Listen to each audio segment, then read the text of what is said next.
He never imagined that a simple dinner could turn into a nightmare. The wineglass was already in his hands when a waitress appeared out of nowhere, pale and nervous. "Don't drink it. And if you can, run." The entire hall froze. The bride kept smiling, but the fear in her eyes gave her away. And in that moment, the millionaire understood that the love he thought he was living was just a trap, and that fate was saving him through the hands of a stranger. Nathan Carter had done everything right, or so he thought. The suit was perfectly tailored. The restaurant was the most expensive one in town, and the ring on Lauren's finger had cost more than most people made in a year. Everything looked like a fairy tale from the outside. The room was glowing with candlelight. The white tablecloths were spotless, and soft music played in the background. People at other tables were sipping wine and talking quietly. From the way Nathan smiled, from the way he gently touched Lauren's hand across the table, no one would ever guess what was about to happen. Lauren was sitting next to him, dressed in a deep red gown that hugged her body just right. Her parents were across the table, both of them polite, smiling, and careful with their words. Her mom looked like she had walked out of a country club catalog, all pearls and posture. Her dad had one of those stiff laughs and a firm grip when he shook Nathan's hand earlier. It was clear they approved of this match, or at least they pretended to. And Nathan, he was just happy. For once, it felt like everything in his life was coming together. He was about to marry a woman who, at least until that night, he thought genuinely loved him. He got up from the table after the appetizers were cleared. Just a quick trip to the restroom. He'd barely been gone 2 minutes. But when he came back, something strange happened. A waitress he didn't even notice before walked up behind him, gently touched his elbow, and leaned in close. She looked scared, like really scared. Her voice was shaking. She said, "Please don't drink your wine, just trust me, leave right now." Nathan pulled his arm away, thinking it was a prank or some weird mistake. He looked at her, confused. She wasn't dressed like the usual staff. Her uniform was wrinkled. Her ponytail was messy and her face was pale. She didn't look like someone trying to cause trouble. She looked like someone in trouble. He frowned and asked, "What are you talking about?" Then she whispered something that stopped him cold. She said, "Your fiancé poured something in your glass when you went to the bathroom. I saw it. I didn't know what to do at first, but I couldn't stay quiet." He stared at her like she'd lost her mind. His heart thumped. There was no way Lauren would ever do that. Was this some misunderstanding? Some desperate worker trying to get attention? He turned his head slowly toward the table. Lauren was laughing at something her mom said, completely relaxed, sipping her wine like nothing had happened. Emily, that was the waitress's name, looked at him with eyes full of urgency. She didn't beg. She didn't push. She just said, "Please, I don't want to see anyone get hurt." And that was what made him pause. It was the way she said it. Not like someone trying to lie, not like someone trying to stir up drama, but like someone who was truly scared of what might happen if he sat back down and took a sip. Nathan stood there, stuck between two worlds. On one side, his beautiful fiancée and her rich, polite family. On the other side, this trembling stranger, her voice barely above a whisper, warning him to walk away. He didn't know who to believe, but something about the way Lauren glanced at him when she noticed he was talking to someone behind him. That moment, it made something shift. It was quick, just a flicker in her eyes, but it was there, like a flick of annoyance or fear. He turned back to Emily. "Are you sure?" he asked. She nodded. "I saw her do it." She reached into her purse. "It was fast. I almost missed it." Still unsure, but now deeply unsettled, Nathan walked back to the table. Emily didn't follow. She quietly disappeared into the back of the restaurant as if she was afraid to be seen. Nathan took his seat and tried to act normal. He laughed when they laughed, responded when spoken to, but his mind was spinning. The wine glass sat there right in front of him, red, smooth, perfectly still. He watched Lauren closely, watched her movements, how she touched the glass but didn't drink, how her fingers circled the base without lifting it. Her dad was talking about some property investment, but Nathan wasn't listening anymore. Every second that passed felt heavier. He excused himself again and went to find Emily. She was standing near the staff entrance, arms crossed, eyes darting around. He asked her, "Can you help me switch the glasses? If this is real, I need to know for sure." She didn't even hesitate. She came up with a quick plan. She'd pass near the table and trip, spilling the contents of her tray near Lauren's side of the table. It would cause enough of a distraction for Nathan to make the switch. It was risky. If he was wrong, he'd look like a complete lunatic. If he was right, He didn't even want to think about that. The moment came. Emily passed behind the table and stumbled forward, knocking over a water pitcher and sending silverware clattering to the floor. Lauren jumped. Her mom let out a small scream and everyone looked down at the mess. In that 1 second, Nathan calmly reached forward and switched the wine glasses. No one noticed. The waiter apologized, picked up the mess, and Emily disappeared again. Nathan's palms were sweating. The wine was back in front of Lauren now, the one he was supposed to drink. He told himself that if nothing happened, he'd apologize, maybe even send Emily some help, because clearly, she was struggling. But something deep inside him knew. He just knew. Lauren lifted the glass and took a sip. Barely a sip, just a taste. The night moved on. They toasted. They talked. They ordered dessert. But then, as the plates arrived, Lauren's smile faded. Her hand trembled a little as she reached for her fork. She blinked rapidly. Her mom asked if she was okay. Lauren said she felt hot, like the room was spinning. Nathan didn't say a word. He just watched. A few seconds later, Lauren swayed in her seat and collapsed into her father's arms. People around them started yelling. A waiter called 911. Nathan stood there, not moving. His heart was pounding in his ears. He looked down at the wine glass, the one that almost ended his life, and all he could think about was that waitress, that girl with the trembling voice and terrified eyes, who had just saved his life. Nathan stood frozen for a few seconds after Lauren fell, everything around him spinning out of control. The restaurant that had been filled with soft laughter and music now sounded like chaos. Chairs scraped against the floor. A woman at the next table shouted for help and someone yelled to call an ambulance.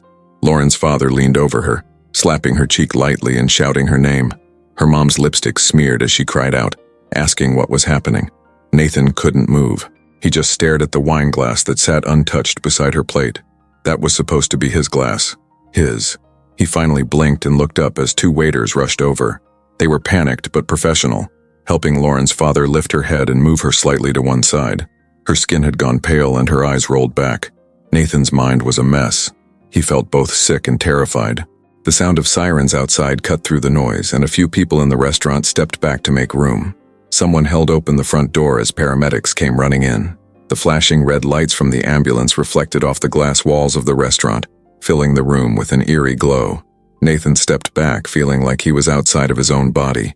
He could see the paramedics checking her pulse, putting an oxygen mask over her face, talking quickly in short, clipped phrases he couldn't quite process. Her parents followed as they lifted her onto a stretcher. One of the paramedics turned to him and asked something, but his brain didn't register the words.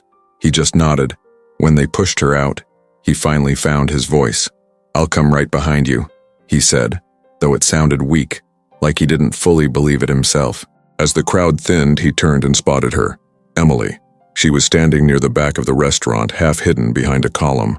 Their eyes met for just a second, and she looked scared again, like she wasn't sure if she had done the right thing.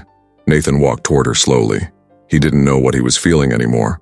Relief, confusion, fear, maybe all of it mixed together. When he got close enough, she whispered, "I'm sorry. I didn't mean for it to go like this." Nathan's voice cracked when he spoke. "You saved me." He looked down, trying to make sense of the situation. "You really saved my life." He wanted to thank her properly, to say something meaningful, but all that came out was, "What the hell just happened?" Emily looked around nervously before speaking again. "You should go to the hospital with her, but don't drink or eat anything from them. Not until you know who's behind it." Her words came out fast, almost tripping over each other. "Someone wanted to hurt you, and it wasn't random." Nathan wanted to ask how she knew, but she stepped back, glancing toward the kitchen where the restaurant manager was talking to another staff member. "They'll fire me for this," she said quietly. "But I couldn't just stand there and do nothing." He reached into his pocket, pulled out a card, and handed it to her.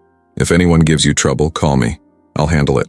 She hesitated before taking it, her hands shaking a little. "You should go," she said again. "Now." Nathan left the restaurant and got into his car, following the ambulance's lights through the city. He could barely feel his hands on the steering wheel. His mind replayed every second of that dinner. Lauren's laugh, her calm voice, the way she had reached for her purse earlier. He'd thought it was just for lipstick or her phone. Now that moment burned in his memory like a warning he hadn't seen coming. At the hospital, he found Lauren's parents in the waiting area. Her mother was crying into a tissue and her father was pacing the floor. When Nathan approached, The older man stopped and put a hand on his shoulder. "They're doing tests," he said, his voice heavy but controlled. "They think it might have been a reaction to something she ate." Nathan just nodded. He didn't trust himself to speak. He couldn't tell them yet. Not until he was sure. A doctor came out and asked to speak privately with them. In the small consultation room, he explained that Lauren had symptoms consistent with poisoning. The word hit Nathan like a physical blow. He felt his knees weaken slightly. Her mother gasped and shook her head. "That can't be true," she said. "She's never sick. She's healthy." The doctor nodded but looked serious. "We're running toxicology tests, but this wasn't a simple allergic reaction." When they left the room, Lauren's father turned to Nathan. "Do you know anything about this?" His tone wasn't angry yet, but suspicious. Nathan swallowed hard. "No," he said. "I have no idea. It wasn't a lie. Not yet." He knew what Emily had told him, but he didn't know for sure what was real. He needed proof. Hours passed. Lauren remained unconscious, connected to machines that beeped quietly in the background. Nathan sat beside her bed, staring at her face. She looked peaceful, almost fragile, not like someone who had tried to kill him. He wanted to believe Emily was wrong. He wanted to believe this was some strange, tragic mistake, but the thought wouldn't leave him. Why had Lauren switched the glasses so easily when he'd made the trade during the distraction? Late into the night, after the nurses left the room, Nathan took out his phone and sent a message to his private investigator, a man he'd used before for business background checks. It was simple. "Need you to look into Lauren's finances. Urgent." As he sent the message, he caught his own reflection in the hospital window. He barely recognized himself. His face was pale, his eyes empty. This was supposed to be the happiest time of his life. A wedding on the way, a future being built. Now everything was cracking apart. A nurse came in to check the monitors. "You should get some rest," she said softly. Nathan shook his head. "I'll stay." She nodded and left the room, closing the door quietly behind her. He leaned back in his chair, his thoughts drifting to Emily. What kind of person risks their job, maybe their safety, for a stranger? There was something about the way she'd looked at him that stuck with him. No one had ever looked at him like that before, not even Lauren. It wasn't admiration or interest. It was fear, mixed with genuine concern. The longer he sat there, the more certain he became. Emily hadn't lied. That waitress in a single moment had saved his life. And whoever had planned this, whoever had poured that poison, wasn't done yet. Nathan knew one thing for sure as he watched the monitors beep softly in the dim light. From that night on, nothing in his world would ever be the same again. Nathan hadn't slept at all. By the time the sun came up, the hospital hallways had quieted down, and the air smelled faintly of disinfectant and burnt coffee. He sat in the same chair he'd been in for hours, his elbows resting on his knees, his eyes fixed on the clear IV tube running into Lauren's arm. Every beep from the heart monitor made him jump a little. He wanted her to wake up, but he didn't know what he would say if she did. Around 7 in the morning, a doctor walked in with a clipboard pressed to his chest. He looked calm but serious, the kind of face that didn't want to cause panic, but also didn't want to sugarcoat the truth. "Mr. Carter," he said quietly, "we got the toxicology results back." Nathan stood up so fast his chair nearly tipped over. "What did you find?" The doctor sighed. "It's consistent with a poison called thallium. It's rare these days, but still possible to get if you know the right people. It's colorless, tasteless, dissolves completely in liquid. She didn't ingest much, maybe just 1 or 2 sips. That's what probably saved her life." Nathan froze. He had expected something bad, but hearing it out loud still hit him like a punch to the stomach. Poison, not food poisoning, not an allergic reaction. Someone had tried to kill her, or rather him. He asked the doctor, "Is she going to be okay?" The doctor nodded slightly. "She'll need a few days of observation, but yes, she should recover." When the doctor left, Nathan just stood there in silence. His hands were shaking. Thallium. He'd only heard that name once before, in a news story about someone who'd used it to kill a business partner years ago. It wasn't something you could accidentally get into someone's drink. It was intentional. Lauren's parents arrived a few minutes later. Her mom rushed in and started crying again when she saw her daughter. Her dad went straight to the doctor's office to demand answers. Nathan stayed behind, his mind spinning faster than he could process. He kept thinking about Emily, that waitress who had seen everything.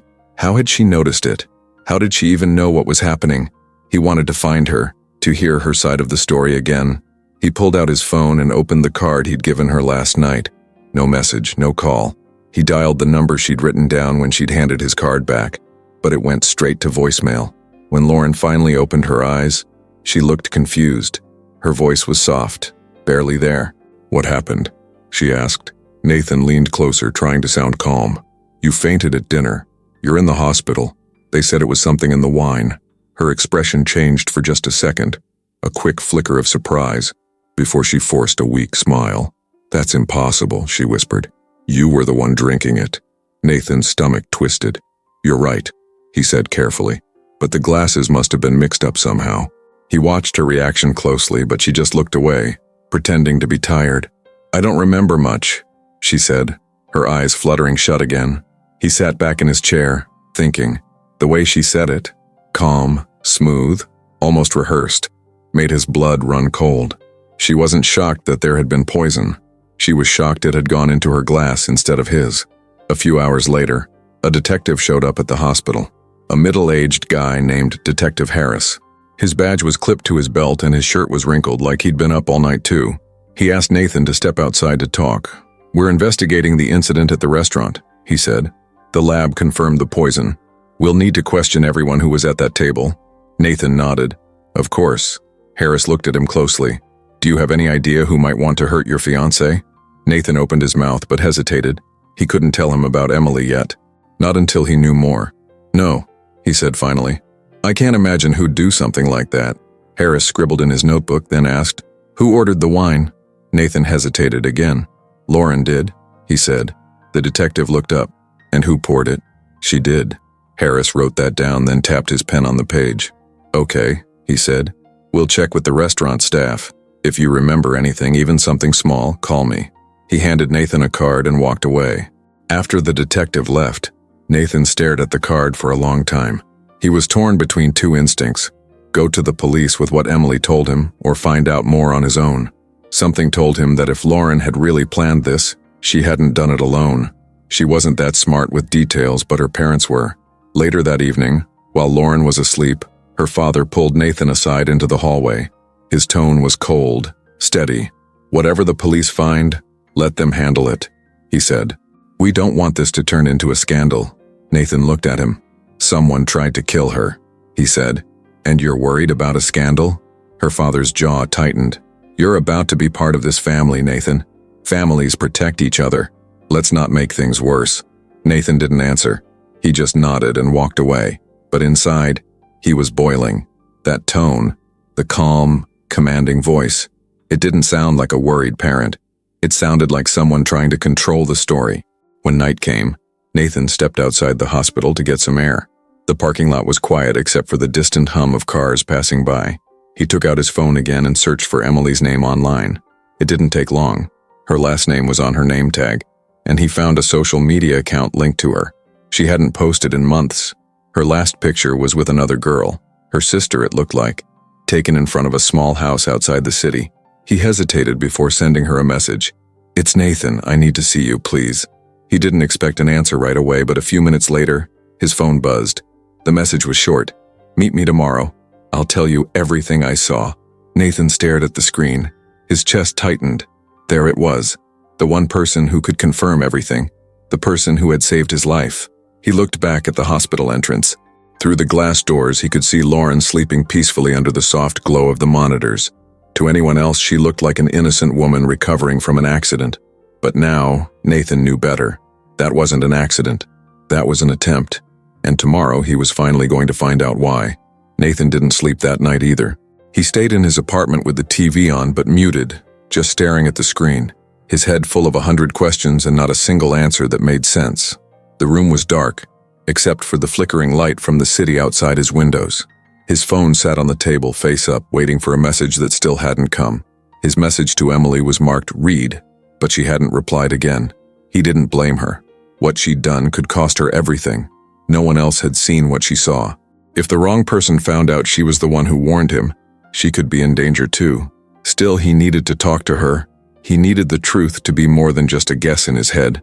By morning, the weight in his chest felt heavier. He got dressed and drove across town to a small address he'd found linked to Emily's old social media account. He didn't know if she still lived there, but it was worth trying. The neighborhood wasn't fancy. It was quiet, old, a little run down, but not awful. Rows of single-story houses with chipped paint and tired porches. Nathan stood in front of a small beige house with a crooked mailbox and dead flowers hanging in pots by the window. He knocked. Nothing. Waited. Still nothing. He turned to leave, but just then, the front door creaked open. Emily stood there in sweatpants and a faded t-shirt, hair pulled into a messy bun. Her eyes looked tired, guarded. She didn't say anything, just looked at him like she was still deciding if letting him in was a good idea. He didn't push. He just said softly, "Please, I don't know who else to trust." After a few seconds, she stepped aside and let him in. The inside of the house was small and plain, with worn furniture and old photo frames on the walls. A faint smell of coffee hung in the air, even though the mug on the table looked cold. Emily sat down on the edge of the couch while Nathan took the armchair across from her. For a few seconds, neither of them spoke. She finally broke the silence. "I don't usually get involved in people's business," she said quietly. "But that night, I don't know. Something just didn't feel right." She paused, picking at a string on the edge of her sleeve. She looked over her shoulder before she did it, like she knew she wasn't supposed to. And when you left the table, she reached into her bag real quick and dropped something into your glass. She looked nervous right after, but then she smiled like nothing happened. Nathan leaned forward, elbows on his knees. "Did you see what she dropped in?" Emily shook her head. "No, it was fast. Small. Could have been a pill, a powder, I don't know.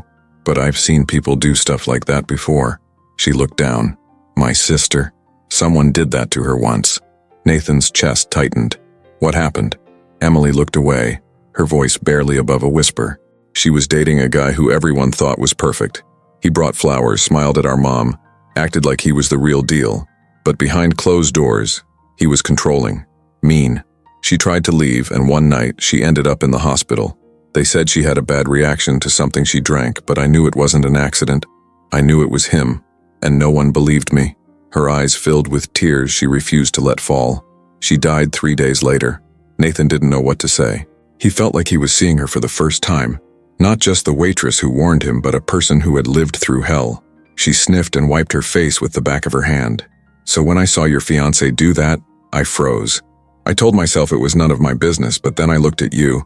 The way you smiled at her, like you really trusted her." She looked up at him now. "I couldn't stay quiet. I just couldn't." Nathan stared at the floor, heart pounding. "You saved my life," he said again, more to himself than to her. Emily stood up and walked to the kitchen. She poured herself some water and took a sip before coming back. "I didn't do it for you," she said honestly. "I did it because I couldn't watch the same thing happen again." He nodded. "Still, thank you." She gave him a faint, tired smile. "You should leave now. You showing up here might bring more trouble." Nathan stood too, but paused before walking out. "Do you think she was working alone?" Emily didn't answer right away. That's not the kind of plan someone pulls off on their own. As Nathan left the house, her words stuck in his head. The pieces were starting to fit, but the picture wasn't complete yet. He pulled out his phone and called the private investigator he'd hired days before. "You get anything?" he asked the second the man answered. "Yeah," the investigator said. "You were right to be suspicious. Lauren took out a life insurance policy on you. $2 million. You're the only person listed." Nathan's blood ran cold. "That's not all," the guy added. "She didn't do it alone. Her mom's name shows up as the insurance broker who processed the paperwork. That's probably how they kept it quiet." Nathan stopped walking. He was on the sidewalk, halfway to his car, and he just stood there like his legs had locked up. His fiancée and her mom. "Can you send me everything?" Nathan asked, his voice flat. "Already did. Check your email." He hung up and opened his phone. The files were there. Scans of the policy, email exchanges, even a document with his fake signature on it. He felt like throwing up. Back in the car, he sat for a while with the engine off, his hands gripping the steering wheel. There was no doubt anymore. Emily had been right. Lauren had tried to kill him. And now he had proof that it wasn't just her. Her family was involved. People he had welcomed into his life. People he had smiled at, shaken hands with, even considered future grandparents to his kids someday. He thought about going straight to the police, hand over everything, but something made him pause.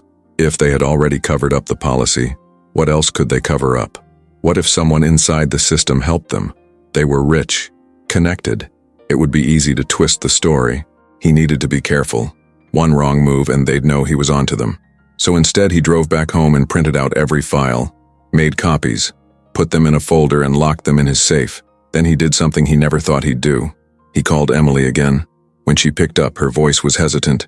"Hello? It's Nathan," he said. "I know this is a lot, but I need your help." There was a pause. "With what?" "I want to make sure they can't hurt anyone else. I need someone I can trust. Just one person." There was another silence on the line. Then she said, "Okay." The next morning, Nathan stood by the hospital window, staring out over the parking lot. He hadn't gone home. He couldn't. Too much was on his mind.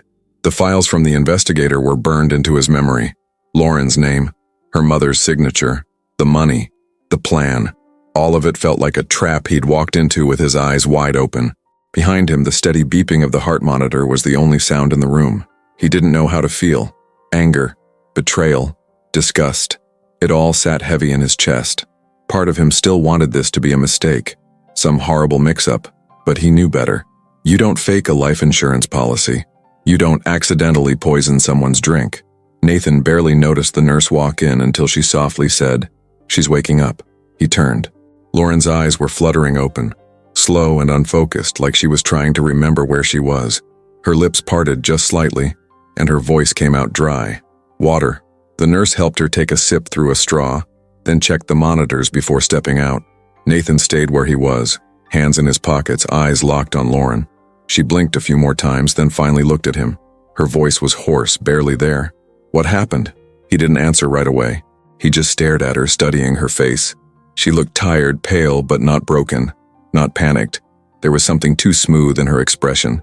Not fear, calculation. Nathan could feel it. "You collapsed," he said calmly. "At dinner." She nodded slowly, as if the memory was coming back to her. "Right." My chest felt tight. I couldn't breathe. He took a step closer. "The doctor said you were poisoned." Lauren's eyes widened, just a little. Not enough to be shocked, just enough to register what had been said. "What?" she whispered. "They said it was thallium," Nathan continued, "that it was in the wine." She blinked slowly, her face going still. Then she looked away, to the side of the room. That's insane. How would that even happen?" Her tone was soft, controlled, like she was reading from a script. Nathan didn't reply. He just watched her, waited. Lauren turned her head back toward him. "You were the one who was supposed to drink it," she said too quickly. The room froze. Nathan felt the words slice through the air like a knife. "Excuse me?" he said quietly. She blinked hard, her face flushing. I meant the waiter. Didn't they mix up the glasses?" He stared at her. "How do you know the glasses were mixed up?" Lauren swallowed. "You said it was in the wine, right? I just figured you didn't drink yours." "I did. So, it must have been meant for you." There it was. Too fast. Too smooth. No one would guess that unless they knew, unless they'd been part of the plan. Nathan nodded slowly, keeping his expression neutral. "Right." Lauren's eyes searched his face. "Are they saying someone tried to poison me? Or you?" "They're still investigating," he said. "There was a detective here yesterday. He asked some questions." "Did you tell them anything?" she asked, her voice quiet but sharp around the edges. "I told them I didn't know anything," Nathan said. She let out a soft breath. Relief? Maybe. Or maybe just her next move loading behind her eyes. Nathan sat in the chair by the bed. "Do you remember anything from that night? Anyone acting strange?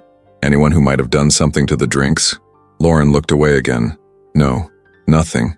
It all happened so fast. I was talking to one of the waitresses," he added casually. "She said she saw something." Lauren's head turned fast. "What waitress?" Nathan leaned back. "Emily. I think that was her name." There was a flicker, just a tiny one, but it was there.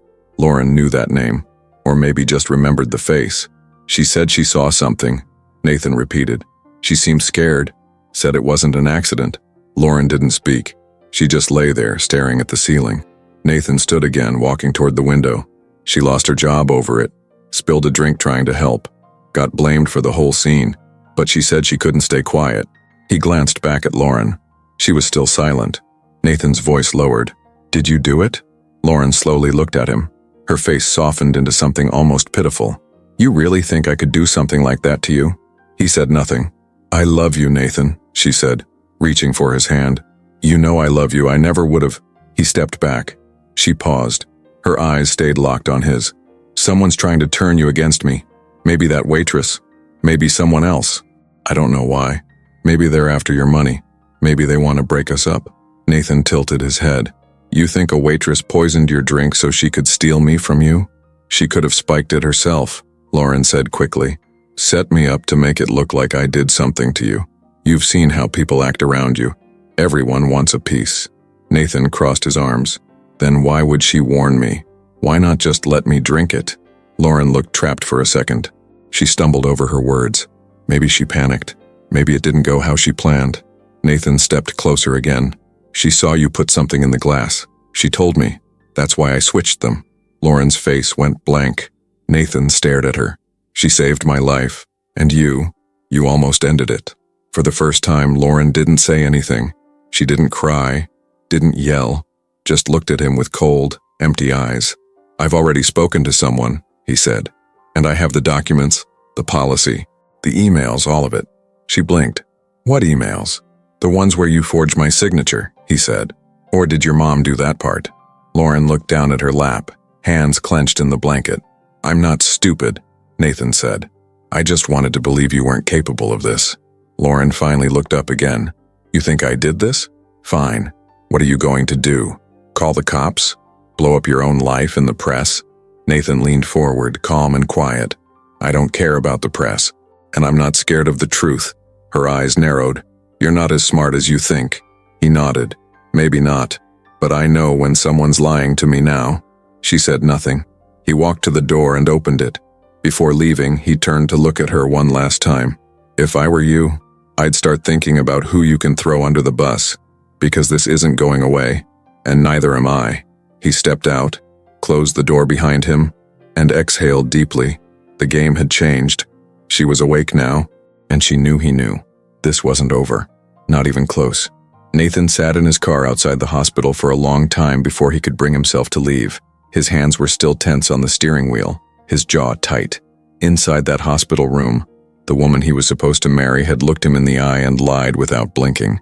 She didn't even try to fake shock when he told her the drink had been poisoned. She didn't ask who did it. She didn't seem scared. She just looked annoyed. Like she was frustrated her plan didn't work. He needed air, needed to think. So instead of heading home, Nathan drove aimlessly around the city for over an hour until he finally pulled into the parking lot of his office building. It was Sunday.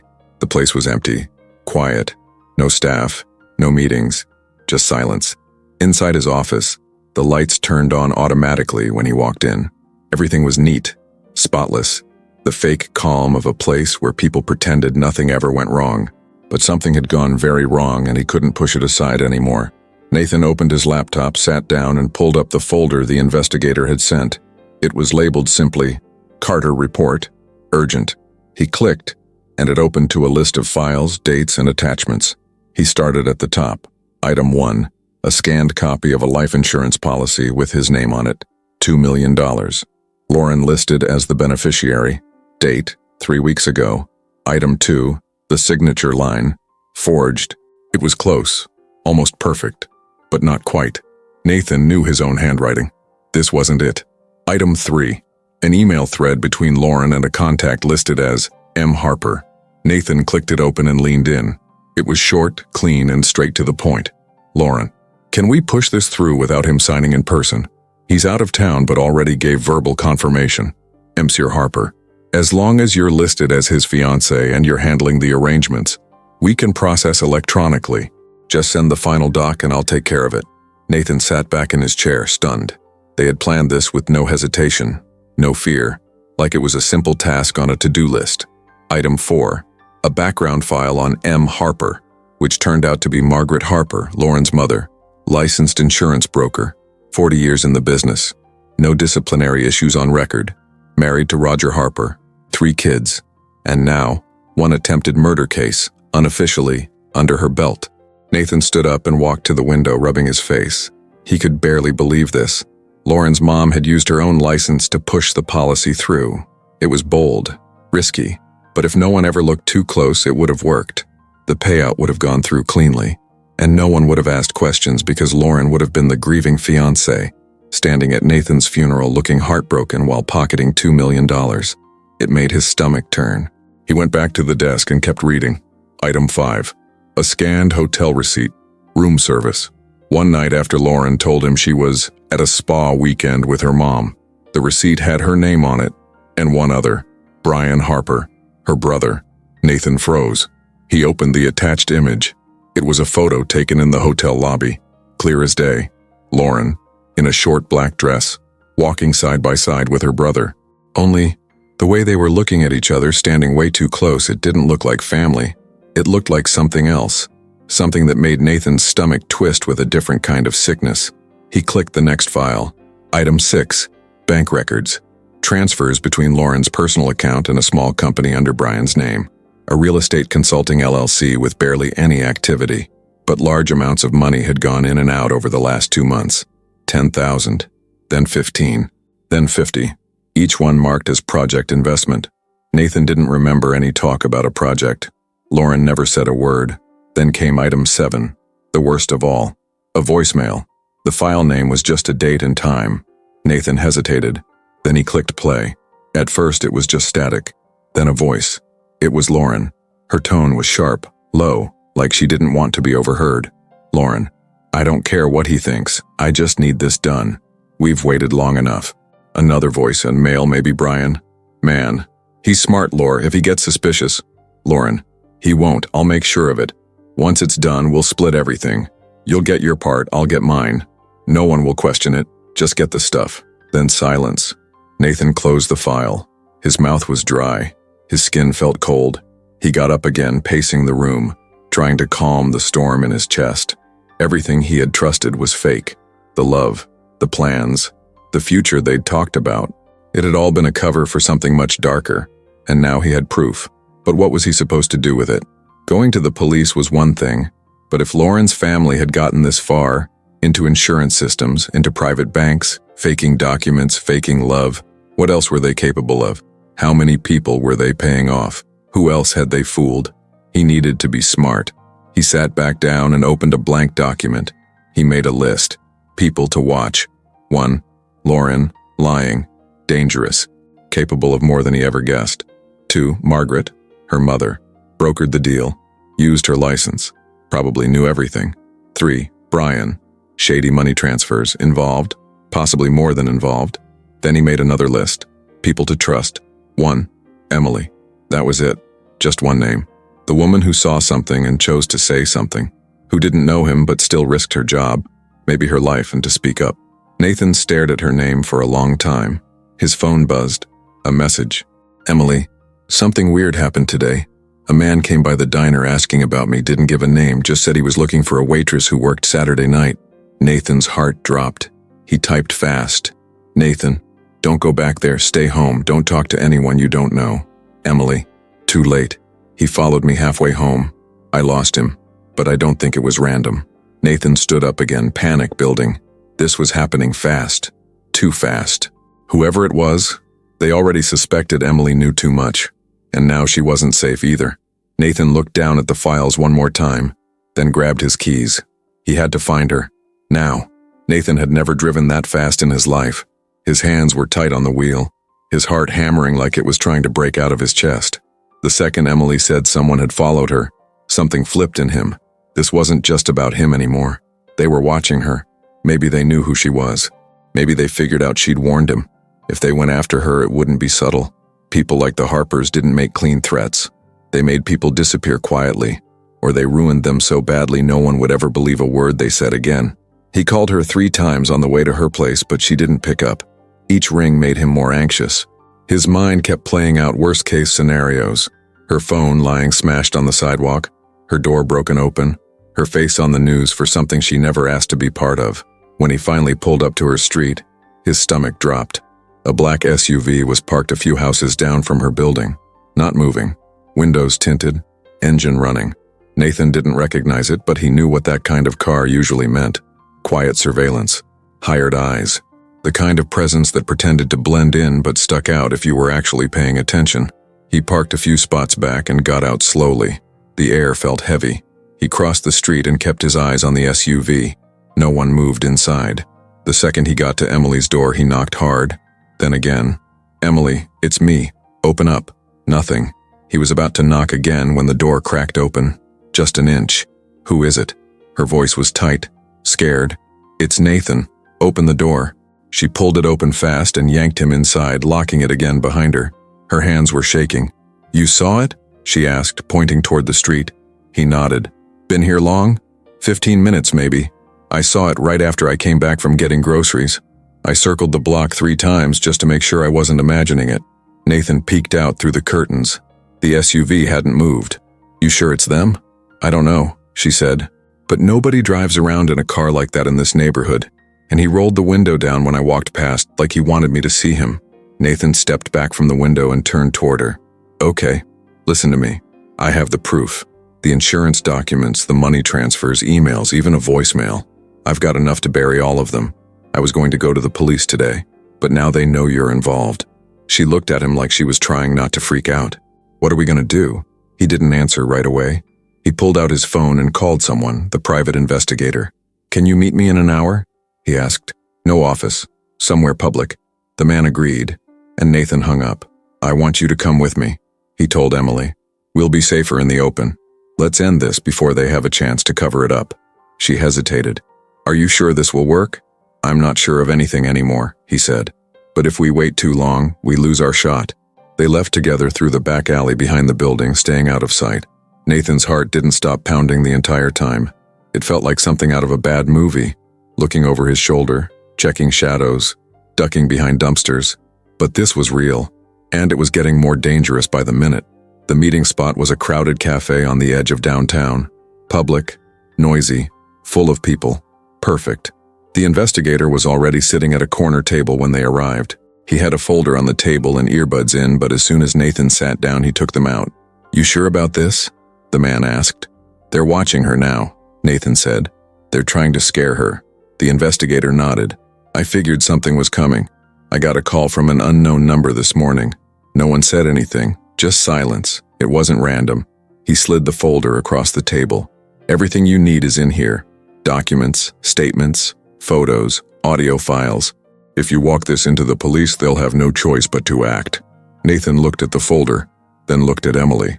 She gave a tiny nod. "Let's go," he said. The police station wasn't far, but the walk there felt like it took years. Every car that passed made Nathan tense.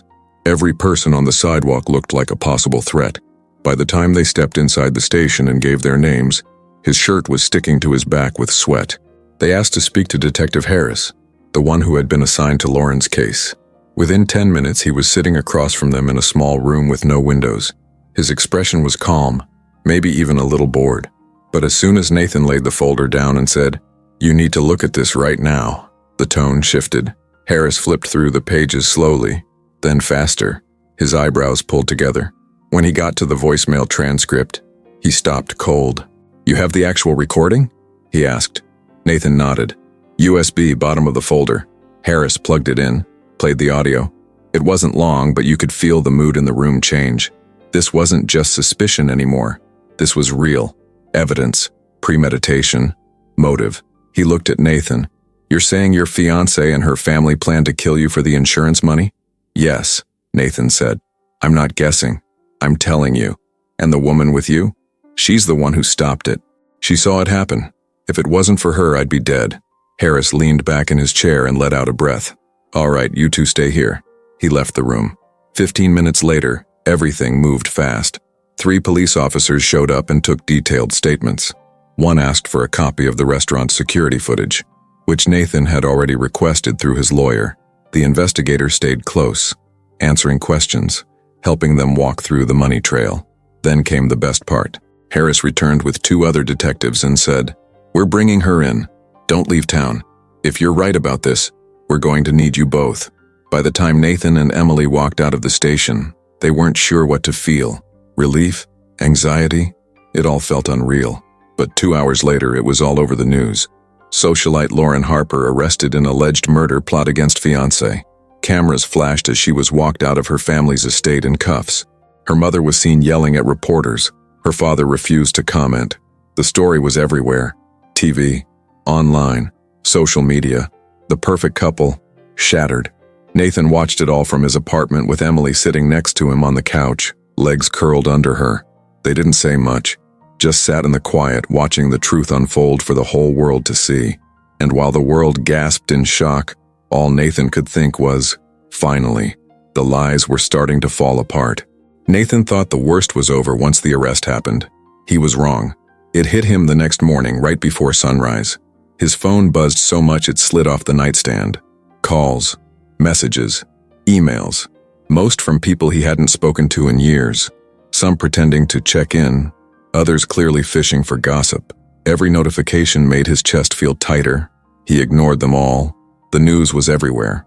Not just the classy, serious outlets, not just business papers or legal sites. It had spilled into every corner of the internet. Headlines with Lauren's face, old photos of them at galas and fundraisers. Some pictures were years old, but now they were plastered on gossip blogs like it had just happened. Millionaire Nathan Carter's fiancée arrested in murder for money plot. Beautiful bride-to-be accused of poisoning partner for $2 million payout. Waitress turns hero in shocking restaurant betrayal. It didn't stop. The worst part? His company, Carter & Vale, the firm he'd built from nothing, was now tangled in the storm. Shareholders wanted answers. Clients started asking questions. A few pulled out, not because he did anything wrong, but because now, when they searched his name, the first thing they saw wasn't a business success story. It was her, Lauren Harper, the woman who had tried to kill him. That afternoon, his assistant called. Her voice was shaky. "We've had over 30 interview requests since this morning," she said. "Everything from finance channels to, well, gossip shows." Nathan rubbed his eyes. "No interviews. Are you sure? Some of them are offering to pay." He laughed bitterly. "Not worth it." She hesitated. "There's also been a request from Lauren's lawyers. They want to meet. Privately. No press." He froze. "What for?" "They didn't say. Just that it's time sensitive." Nathan didn't answer. His heart was already beating too fast. He ended the call and stood by the window staring out at the skyline. It didn't look the same anymore. He used to feel proud when he looked at the city, like he'd built a life that meant something. But now it just felt like another cage. Big, loud, full of people who smiled to your face while waiting for you to fall. Emily came over later that night. She brought food, though neither of them really ate. She looked exhausted, pale, like she hadn't slept in days. "Is it this bad for you too?" she asked. He nodded. "It's like every move we make is being watched." She pulled out her phone. "Some news site messaged me, wanted me to do an exclusive interview, said they'd pay my rent for the rest of the year." Nathan looked at her. "You're not going to do it, right?" "I thought about it," she said honestly. "But no, I don't want to become some sad headline for people to scroll past." He respected that. She could have taken the money, sold her story, made herself the hero waitress in all the headlines. But she didn't. She still wanted to stay invisible. Nathan didn't blame her. His lawyer called the next morning. "Lauren's team is scared," he said. "They know the evidence is solid. That voicemail, the money trail, the documents, it's not looking good for them. So why do they want to meet? They want to cut a deal." Nathan's hands curled into fists. "What kind of deal?" "They'll offer to plead guilty. If you agree to release a public statement saying you don't want to press further charges against her parents. In exchange, she takes the fall. They walk." He didn't answer. "They're scared you'll go after them next," the lawyer added. "Which you should. Honestly, this whole thing smells like it came from the top down." Nathan already knew that. It wasn't just Lauren's plan. She never had that kind of mind for detail. This was her family's doing. Her mom processed the policy. Her brother handled the money. Lauren was the face, but the real strings were pulled behind her. And now they were trying to protect themselves, again, by handing her over like she was some pawn they could sacrifice. Nathan leaned back in his chair. "No deal." "You sure?" the lawyer asked. "This could get ugly." "It's already ugly," he said. "Let them sweat." The next few days were chaos. Tabloids printed everything they could get their hands on. Some stuff was true, most wasn't. One article claimed Nathan had hired a PI to spy on Lauren because he was cheating. Another said Emily was pregnant with his baby. A podcast host suggested the whole thing was a publicity stunt for an upcoming tech billionaire documentary. It was non-stop lies, garbage. But the damage was real. Reporters camped outside his building. Paparazzi followed his car. One night, he got back from the grocery store and saw a stranger digging through his trash, trying to find anything that could feed the fire. Even his family got pulled into it. His sister called him in tears. "Some woman just showed up at my job," she said, asking what kind of person you really are. He apologized 100 times. But what could he do? Everyone wanted a piece of the story, even if they had to rip it apart to make one. And then came the public shift, the part that hurt the most. At first, people were on his side, shocked, outraged, supportive, but slowly, as always, the internet turned. Maybe there's more to this. Why would someone want to kill a guy like him unless he was hiding something? He's a billionaire, he's probably lying. And the worst of all, poor Lauren, probably pressured into something. He's the real manipulator. Nathan saw it all. He didn't reply, didn't post, but every word chipped away at him. The same people who'd once toasted to his success were now calling him a liar, a monster, a fake. No one cared about the truth, just the next twist. And still, through all the noise, Emily stayed by his side. Some nights they sat in silence, just breathing, both too drained to speak. Other nights they talked for hours about everything but the case. Childhood memories, music they liked, stupid movies they loved growing up. Nathan found himself smiling sometimes, even laughing. It felt weird, like his body forgot what happiness even felt like. But she brought it back, little by little. Still, the fallout wasn't done, not even close, because behind the headlines and public drama, something was building, a storm, and Nathan could feel it coming. The first sign something was off came from a news anchor, some flashy guy on a morning show Nathan never watched, suddenly dropping Emily's full name like she was some celebrity scandal. "The woman who stepped in to save billionaire Nathan Carter may have her own secrets," he said, smiling like he'd just uncovered buried treasure. New reports claim Emily Jacobs was involved in a tragic case years ago involving her younger sister. Details coming up after the break. Nathan was pouring coffee in his kitchen when he heard it, and the cup nearly slipped from his hand. He turned up the volume, heart already racing, and then there it was.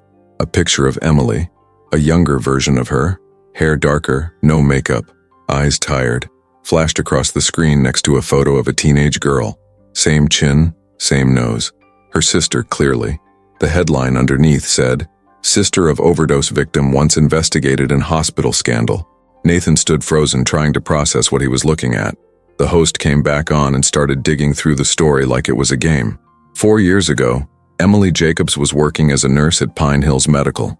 Her younger sister, Abigail Jacobs, was brought into the ER in critical condition after a suspected overdose. Sources say Emily was present at the time and was questioned by hospital officials when discrepancies were found in the medical report. Nathan muted the TV. He couldn't listen anymore. He sat down at the table, mind spinning. He remembered Emily telling him something about her sister dying, about how nobody believed her when she said it wasn't an accident, but she didn't go into detail. Now he knew why. She'd been blamed. He grabbed his phone, opened a browser, and searched her name. Dozens of links popped up now, most from shady blogs or recycled news outlets. The story was spreading fast, and people were already piling on. The so-called hero has a dark past. Waitress or former nurse, what's the real story? Could this be a scam? He felt sick. It didn't take long for the calls to start again. Reporters, commentators, even a podcast team begging for a Nathan and Emily exclusive. He ignored them all and drove to her place. When she opened the door, her face said it all. She already knew. "I saw," she said quietly. "It's everywhere." He stepped inside without a word, closed the door, and stood there. She looked like she hadn't slept. Her hoodie was inside out, her eyes were red. "I should have told you sooner," she said, her voice barely there. "I didn't think it would matter. I thought if I just kept my head down, it would go away." Nathan walked to the couch and sat. "You want to tell me the whole story now?" Emily stood near the window, arms crossed tight over her chest. She didn't speak right away. Then finally she said, "Abby was 16. She got mixed up with this guy who was older. 24, maybe 25, he was smooth. Drove a nice car, bought her things. Our mom thought he was just a friend. I knew better." Nathan didn't interrupt. Emily took a breath. "One night, she showed up at my apartment crying, said he'd hurt her. I begged her to stay, but she left the next morning and went back to him. A week later, she was rushed to the hospital. My hospital. I was working an overnight shift when she came in. She looked gone already. Pale. Empty. The doctors tried everything, but her body shut down. Her voice cracked and she stopped. I thought it was an accident at first, she went on, until I looked at her chart. The dosage was way too high for it to be something she did by mistake. She never touched that stuff before meeting him. I told the hospital. I begged them to run tests, to investigate. They said I was too emotional, said I shouldn't have been allowed near her chart. Then I got suspended. A month later, I lost my license. Nathan's chest tightened. You were blamed for trying to help. Emily gave a weak laugh. No one wanted a scandal. Not the hospital, not her school, not our family. Everyone just moved on, except me. Nathan stood and walked over to her. Why didn't you tell me all this before? Because I didn't want you to look at me like this, she said, wiping her face. Like I'm broken. I don't, he said softly. She shook her head. They're going to destroy me, Nathan. The same way they tried to destroy you. They're using this story to make people doubt me, to make me look unstable. He nodded. Because if you're not credible, then your warning doesn't count. Exactly. Nathan ran his hand down his face. It's them, her family, her team. They leaked this. Emily nodded. I can feel it. They couldn't stop the arrest, so now they're attacking whoever helped take her down. Nathan walked back to the table and sat down, already planning. We can fight it. How? She asked. People believe what they want. No one's gonna read past the headline. He looked up at her. Then we give them a new headline. She raised an eyebrow. Not an interview, he said. Not some cheap gossip piece. We tell the truth, the full story, from both of us, and we do it our way. Emily stared at him. You really think anyone wants to hear the truth? He gave her a tired smile. No, but they need to. She sat beside him, still unsure. It won't fix anything. I know, but it might stop them from tearing you apart. They didn't sleep that night. They stayed up writing, editing, talking. Nathan called a journalist he knew personally. Someone real. Someone who actually cared about facts, not drama. They gave her the full story. Not just what happened at the restaurant, but what Emily went through with her sister. What the hospital did. What the system covered up. The article dropped 2 days later. From tragedy to truth. The woman who risked everything to save a stranger. It hit hard. It didn't stop the hate completely, but it shifted the narrative. People read her story. Some sent letters, messages. A few even apologized for what they'd said online. And slowly, the noise started to change. And yet, behind all that, Nathan could feel something building again. A pressure, a shadow. Because if Lauren and her family had gone this far already, there was no way they were done. The apartment didn't feel the same anymore. What used to be Nathan's safe space, his quiet, modern place tucked away from the noise of the world, now felt like a bunker, a place to hide. Every time someone knocked at the door or a car slowed down outside his building, he tensed. He wasn't used to feeling like this. Not in his home. Not anywhere. Emily had been staying over more and more. Not because they had planned it, not because anything was happening between them yet, but because it was safer and quieter. Her place had too many eyes on it. Reporters, creeps, even people pretending to be delivery drivers just to get her to open the door. Here, at least, she could breathe. But even inside those walls, the pressure never really let up. Nathan had just finished making some pasta, something simple, just garlic and olive oil, no sauce, and they were sitting on opposite sides of the couch, barely touching their plates. The TV was on, muted again, just showing images of the courthouse where Lauren's next hearing was scheduled. Emily looked at the screen for a few seconds, then spoke softly. Do you think she's going to get out of it? Nathan didn't answer right away. They've got too much on her. She can't walk away clean. Emily played with her fork, pushing the food around. But her family has money, lawyers, power, that stuff always wins. He looked over at her. Not this time. I won't let them twist it. She gave a half smile. You still talk like someone who believes in justice. Nathan took a deep breath. I didn't used to, but I believe in what you did. And if they're gonna try and take you down for that, I'll fight every step. She nodded, then looked down. There was something about her that night. Quiet. Closed off, like she was holding something in. Not fear exactly, more like sadness she didn't want to show. Nathan set his plate down and leaned forward. You okay? She looked at him, eyes soft but tired. I don't know. I never planned for any of this. I didn't ask to be in some rich guy's mess. I didn't want cameras outside my house. I didn't want to be a name people search just to see how badly I broke. Nathan felt a lump rise in his throat. I'm sorry. She laughed a little under her breath. You don't have to say that. It's not your fault, it's just heavy. They sat in silence for a moment. Then she added, "Some days I wish I'd just looked the other way. Pretended I didn't see anything. Just let it go." He turned to her sharply. "Don't say that." "Why not?" she said, voice low. "It's true. My life would still be quiet. I'd still have my job. My name wouldn't be everywhere.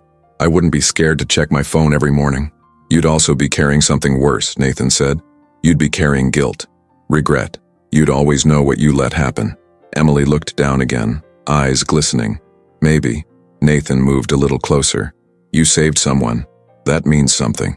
Even if the world's too messed up to treat it that way." She met his eyes. "Yeah, but I didn't expect to feel so alone afterward." "You're not," he said without thinking. She looked at him, and for a second, the room felt still. Nathan reached over, gently took her hand. It wasn't romantic, not yet. It was just real, warm. A simple way to say, "I'm here," and she didn't pull away. They sat like that for a while, just holding hands, both too tired to talk more, but neither of them needing words. But the silence didn't last. Nathan's phone buzzed on the table. A message. He picked it up and stared at the screen. Unknown number.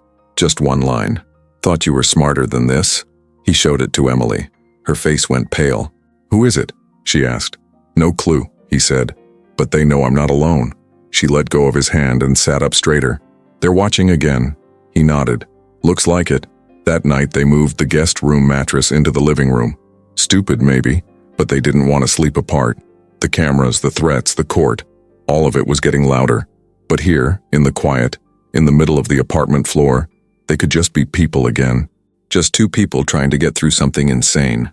They talked a little, but mostly just lay there side by side, staring at the ceiling. Emily broke the silence. "Can I ask you something?" "Yeah." "What did you want before all this? Before Lauren? Before the press? Before the money?" He thought about it for a long moment. "Honestly, a real life, nothing flashy. Just someone who actually saw me. Not the headlines, not the bank account. Just me." Emily turned her head toward him. "And did you ever find that?" He looked at her. "Not until you."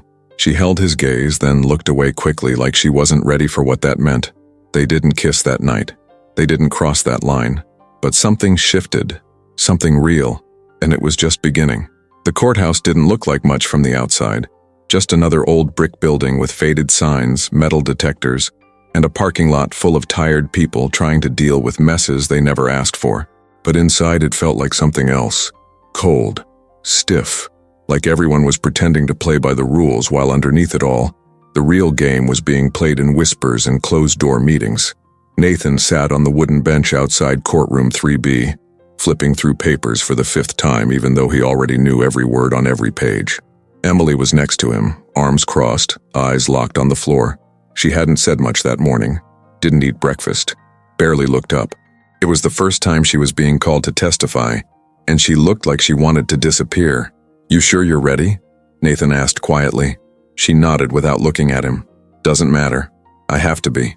Their lawyer came down the hallway and gave them a small nod. "They're about to start." Nathan stood. Emily took a deep breath and followed. The courtroom was almost full. Reporters lined the back row.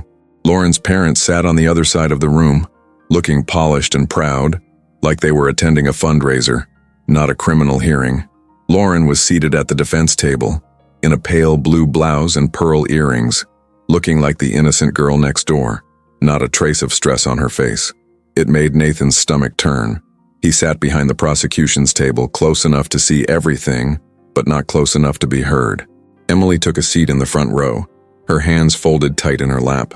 The judge came in, old and sharp-eyed, and told the courtroom to settle. The trial was finally moving forward, and with it, all the tricks the Harper family had up their sleeves. It started with something simple. The defense tried to delay the proceedings, claimed Lauren was still recovering emotionally and physically, claimed the media had made it impossible for her to get a fair hearing. The judge shut that down fast. Then came the opening arguments. The prosecution laid it all out. The wine, the poison, the waitress who saw it happen, the documents, the insurance policy, the money trail. It was clear, clean, tense. But the defense? They went a different route. They didn't deny the poison was there. They didn't even deny Lauren might have touched the glass. Instead, they blamed Nathan, said he had a history of emotional instability, said he struggled with trust and had a controlling streak that made Lauren fear for her safety. Then they moved on to Emily, and that's where it got ugly. They called her a disgraced nurse who had been under investigation for improper access to patient records, claimed she had a pattern of inserting herself into medical situations she wasn't assigned to. Then they brought up Abby, her sister, and showed hospital statements and a blurred photo of her being escorted out of the ER.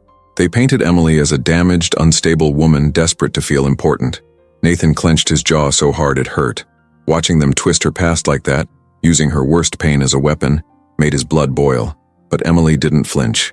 When they called her to the stand, she walked up slowly, shoulders straight. She took her oath, sat down, and waited. The defense attorney started polite, asked how long she'd worked at the restaurant, if she liked the job, if she'd ever seen Lauren before that night. Then it shifted. How exactly did you see the drink being tampered with? The lawyer asked, leaning forward like a predator. I was clearing dishes, Emily answered calmly. She thought no one was looking. And how do you know it was poison? I didn't, she said. But I saw her drop something into his glass, and I've seen that kind of thing before. You mean with your sister? Objection. The judge allowed it. Emily paused. Her voice didn't shake. Yes, with my sister. So, in your mind, you saw something that reminded you of your own trauma, and you just assumed the worst? No, she said. I saw someone trying to hurt someone else. That's not trauma. That's awareness. The lawyer narrowed her eyes. And yet you didn't say anything to your manager, you didn't call the police, you didn't take a video, you didn't do anything official. You just warned him quietly. Is that your story? I warned him because I was scared it was real, Emily said. And I didn't have time to think about being official. The lawyer smirked. Or maybe you saw an opportunity. A rich man. A dramatic story. A way to make yourself matter again after your license got pulled and your life fell apart. Nathan stood up so fast his chair screeched. The judge slammed the gavel. Sit down, Mr. Carter. Emily didn't even blink. She looked the lawyer right in the eye and said, if I wanted attention, I'd have sold my story. I wouldn't be sitting here having strangers tear apart the worst thing that ever happened to me. The courtroom went quiet. Even Lauren shifted uncomfortably in her seat. When Emily stepped down, Nathan caught her hand as she passed and squeezed it. She gave him the smallest smile, but her eyes were full of tears she refused to let fall. After that, the prosecution brought in more witnesses. The private investigator, a tech specialist who confirmed Lauren's phone had been wiped days after the hospital incident, an expert who explained how thallium worked, and how lucky Nathan was that Emily had acted when she did. But the defense wasn't done. They tried to submit a new witness, Brian Harper, Lauren's brother. He hadn't been at any of the earlier hearings. But now suddenly he showed up, clean-cut, expensive suit, confident smile, claiming he had concerning information about Nathan's business dealings. They were trying to distract, pull focus, make it about anything but the poison. Nathan's lawyer shut it down hard. This isn't a financial dispute, he said. It's an attempted murder case. Still, the damage was done. The media jumped on it instantly. Harper brother claims Carter has secrets of his own. New witness throws twist into courtroom drama. Nathan and Emily watched it all unfold from the sidelines. They didn't say much that night. They just sat together, shoulders touching, eyes locked on the screen. You okay? He asked after a while. Emily gave a tired laugh. Not even close. He nodded. Me either. She leaned her head on his shoulder. But we're still standing. And they were. Barely. But enough to keep fighting. Nathan hadn't planned to go back into that courtroom the next day. He was tired, burned out, and sick of the way everything in there felt staged. The truth barely mattered anymore. It was just back-and-forth arguments, fancy language, and people twisting facts to fit whatever version of the story they wanted to sell. But when his lawyer called that morning and said, "You're going to want to be here today," Nathan got in his car without asking any more questions. He showed up just before noon. The courtroom was quieter than usual. The media was still there, scattered in the back like vultures, but they weren't whispering like before. People weren't smiling or texting. Something was different. You could feel it the second you walked in. Emily was already sitting on the bench. She turned when she saw him and gave a small nod. Her face didn't show anything, but her eyes looked sharper than usual, focused. She leaned toward him as he sat down and whispered, "I think this is it." He looked at her. "What's going on?" Before she could answer, the judge entered and everyone stood. The second they sat down again, the prosecutor stepped forward. "Your Honor," he said. "We have a new piece of evidence to present. Something that was only just recovered and verified. It's a recording." Nathan blinked. "A recording?" The judge looked down at the file in front of him. "Where did this come from?" The prosecutor explained that during the phone dump from Lauren's cloud backup, the same backup the defense had claimed was wiped clean, a file was found. It had been hidden in a system folder, buried under a name that didn't look suspicious. But someone on the tech team had caught it, recovered it, listened to it, and what they found changed everything. The judge allowed it. The lights dimmed slightly as the clerk loaded the file into the audio system. Everyone in the courtroom sat up straighter, leaned forward a little. Even Lauren looked uneasy for the first time. She whispered something to her lawyer, who quickly shook his head, clearly just as caught off guard. Then the room went quiet, and the recording played. It wasn't long, just a few minutes, but every word dropped like a bomb. Lauren's voice came through first, clear, a little rushed. "So once he's back at the table, I'll act like nothing happened. I'll keep the conversation going. When he drinks it, don't react, okay?" A second voice came through, a woman, calm, colder. "If he doesn't finish it, it won't work. You need to make sure. Lauren, he will. He always drinks his wine." Woman, "Do not screw this up, Lauren. We're not doing this again." Then silence for a few seconds. Lauren, "What do I say after? Just pretend I fainted or something?" Woman, "Yes. It'll look like you were targeted too. That gives us cover, but you better sell it." Everyone knew that second voice. Margaret Harper, Lauren's mom. When the recording stopped, the room stayed quiet, frozen. Not a single person moved. Nathan could feel his heartbeat in his ears. Lauren's lawyer stood up immediately. "Objection. This is an illegal recording. It was never submitted into discovery." The judge cut him off. "Overruled. This recording is now part of the official record." Lauren's jaw dropped. Her hands clenched into fists on the table. She turned to her lawyer, whispering harshly, but her voice still carried. "You said that backup was gone." Margaret, sitting a few rows behind, stood up and stormed out without saying a word. The door slammed behind her. The judge looked directly at the jury. "You will disregard any emotional reaction and focus only on the facts. But this recording is to be taken seriously. We will resume questioning in 1 hour." The second the judge left, chaos broke out. Reporters rushed for their phones. The courtroom buzzed with low voices, but nobody could stop talking about what they just heard. It wasn't hearsay. It wasn't theory. It was her voice. It was proof. Nathan leaned back, still stunned. He looked over at Emily, who had tears in her eyes. Not because she was sad, but because someone finally believed her. Finally. She looked over at him. "Do you think this is enough?" He nodded slowly. "It has to be." But part of him still felt sick. Because if Margaret helped plan it, she wasn't working alone. People like her didn't make a move without backup. And now that everything was falling apart, she'd be willing to burn the whole house down before letting it crash on top of her. After court let out, Nathan stepped into the hallway just as someone called his name. He turned. It was Margaret. She wasn't yelling. She wasn't crying. She wasn't even flustered. She walked up to him slowly, like she was about to give a polite speech. "You really think this ends with her going to prison?" she asked, her voice sharp and steady. "You think this makes you a hero?" Nathan stared at her. "I think it makes you guilty." She smiled, but it didn't reach her eyes. "You've made some powerful enemies, Nathan. People who know how to clean up messes. You're the mess," he said, voice cold. "And it's too late to clean this one." She leaned in just a little closer. "You should be careful who you protect. People like Emily, they break easy." Then she turned and walked away like she hadn't just made a threat in the middle of a courthouse. Nathan stood there for a second, stunned. Then he pulled out his phone and texted Emily immediately. "Stay with people. Don't be alone. Don't answer the door for anyone. I'll be there soon." Because Margaret might have just lost the game in court. But outside those walls, the real fight was only getting worse.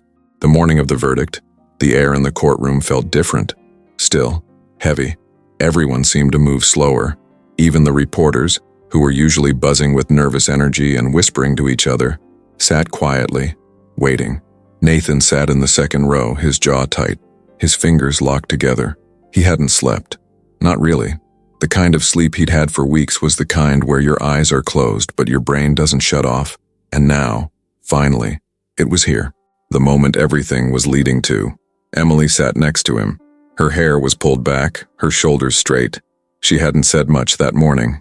Not because she didn't have anything to say, but because they both knew that nothing either of them said would change what came next. Lauren walked in through the side door with her lawyers dressed in soft gray, like she was trying to blend in with the walls. She looked calm, but not relaxed. Her eyes scanned the room, briefly landing on Nathan, then quickly looking away. Her hands were steady, folded in front of her, like she wasn't facing the end of everything. Or maybe she was still pretending it wasn't real. The judge came in. The jury filed out next, all 12 of them walking with their faces unreadable. Not one of them made eye contact with anyone. And that's how Nathan knew.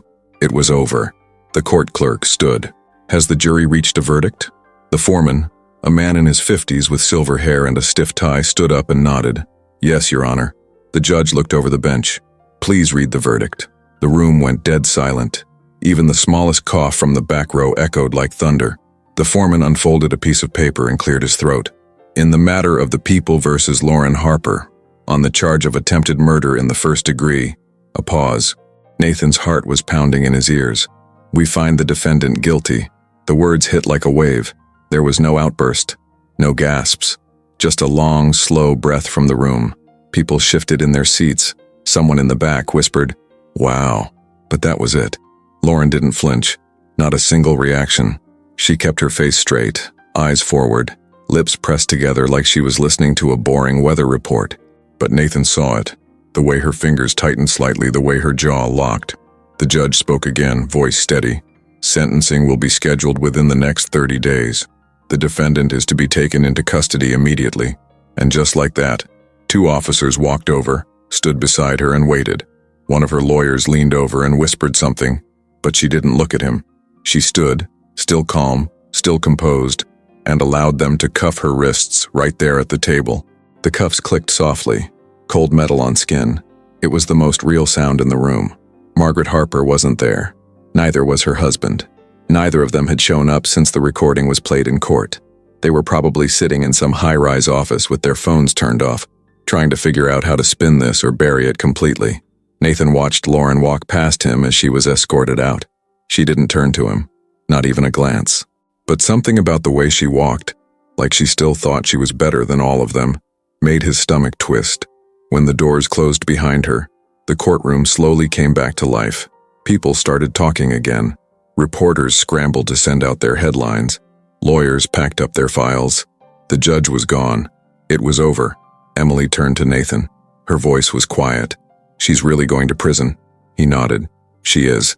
But his face didn't show relief. Not the way he thought it would. He'd imagined this moment for weeks. Thought it would feel like victory, like justice, like freedom. But all he felt was tired. Not sad, not angry, just drained. Because the damage had already been done. The life he had before all this? Gone. The man who trusted easily, who believed love was simple and clean. Gone. Now he was someone else. Someone who knew what people were capable of. Someone who understood that truth doesn't always make things better. Outside the courthouse, it was chaos. Cameras shouting, flashing lights, microphones shoved toward him. "Mr. Carter, do you feel safe now? Do you have anything to say to Lauren? Is it true you're dating the waitress who saved your life?" He didn't answer. Emily stayed close to him, one hand brushing against his arm, not holding it, not needing to, just there, letting him know she was still with him. They pushed through the crowd slowly, step by step, until they reached the car. Nathan opened the door for her, then walked around and got in. He started the engine and sat there for a second, gripping the wheel. "You okay?" she asked softly. He nodded, then looked over at her. "You?" She gave a small shrug. "I think so." He pulled out of the parking lot and into traffic. The courthouse faded behind them. Neither of them said anything for a while. They just let the silence fill the space. And even though the case was finally over, neither of them believed the fight was finished. Because Lauren might have been found guilty, but the people behind her, they were still out there, still watching, still planning, and they had just lost a game they thought they'd already won. The first morning after the verdict, Nathan didn't wake up in a panic. No messages from lawyers, no breaking news alerts, no calls from reporters asking if he wanted to share his side one last time. Just silence. He opened his eyes and stared at the ceiling, unsure for a second where he was. Then he turned his head and saw her, Emily, still asleep, curled up under the blanket on the other side of the bed, facing the window. Her hair was a mess. One arm was tucked under her cheek, and for the first time in what felt like forever, she looked peaceful. Nathan took a breath, deep and slow. He hadn't realized how much he'd missed that. Just the simple act of breathing without feeling like something was coming for him. The apartment still looked the same. The same coffee mug on the counter, the same laundry basket half full by the door, but it felt different. The storm had passed, at least for now. He slipped out of bed quietly and walked to the kitchen, made coffee the way he always did. 2 mugs, hers with sugar, his black. She always forgot where the sugar was, so he kept it on the counter now. Emily wandered in 10 minutes later wearing one of his shirts, her eyes still sleepy. "You made coffee?" she asked. "Like I do every morning." She smiled and leaned against the fridge. "It actually smells like a normal morning." He poured her a cup and handed it over. "That's because it is." She didn't answer right away, just took a sip and looked out the window like she was waiting for something to go wrong. But nothing did. No buzzing phone, no knocks at the door, just the sound of the city starting another day. Nathan leaned on the counter across from her. "So, what now?" Emily looked at him. "I was going to ask you the same thing." He shrugged. "We could leave." She raised an eyebrow. Leave? "Yeah. Get out of the city for a while, somewhere quiet. You've earned a break." Emily looked down into her cup. "I don't want to run. I want to breathe. There's a difference." He nodded. "Then we stay. Together." She looked at him and didn't say anything. Not yes, not no. But she didn't move away either. That afternoon they walked through the park. Nothing special, just a stroll. People passed by without staring, which was still weird after weeks of cameras flashing in their faces. Kids were playing. Dogs were barking. A man selling pretzels had music playing from a little speaker by his cart. It was normal, which felt like a luxury. They sat on a bench by the fountain and watched a kid chase pigeons across the sidewalk, laughing like nothing in the world could touch him. Nathan leaned back, arms stretched over the bench, and let the sun hit his face. Emily spoke first. "I got a call from the hospital board yesterday." Nathan looked over. "What for?" "They're reopening Abby's case." He sat up. "Seriously?" She nodded. "They said with all the media attention they can't ignore it anymore. They're assigning someone new to go over the old files." Nathan could see the mix of emotions in her face. Shock, fear, hope. Like she didn't want to believe it until it was real. "They should have done it years ago," he said. Emily looked at the water, her eyes distant. "I don't care about revenge. I just want the truth to be written down somewhere, so I can stop carrying it alone." He reached over and held her hand. "You're not alone now." They stayed like that for a while. No big confessions, no heavy conversations, just quiet. That night back at the apartment, Nathan dug through a box in his closet. Old stuff he hadn't touched in years. Papers, notebooks, things he always told himself he'd deal with later. He pulled out a leather folder and opened it. Inside was something almost no one knew about. A sketch, a floor plan, a rough draft of a building. Emily walked into the room and sat on the edge of the bed. "What's that?" Nathan handed it to her. "Something I wanted to build before the world got loud." She looked at it, flipping through the pages. "What is it?" "A home," he said. "Not a mansion, not some investment, just a real place. Somewhere quiet, with a backyard. I wanted it before, but now, I want to build it with someone who actually gets it." Emily ran her hand over the sketch. "Looks peaceful." He sat beside her. "Think you could see yourself there?" She didn't look up, just nodded slowly. "Yeah, I think I could." That night, they didn't talk about court, or Lauren, or the Harpers. They curled up on the couch with a blanket and takeout food, watched a dumb comedy, and laughed at all the wrong parts. It wasn't a fairy tale. It wasn't perfect, but it was real. And after everything they'd been through, that meant more than anything. Nathan didn't say it out loud, but he felt it deep in his chest. Something was starting. Not just a new chapter. Something better. Something honest. Something worth protecting. It had been almost 2 weeks since the verdict. 2 weeks of slow mornings, quiet walks, and trying to build something close to peace. Nathan had started working again.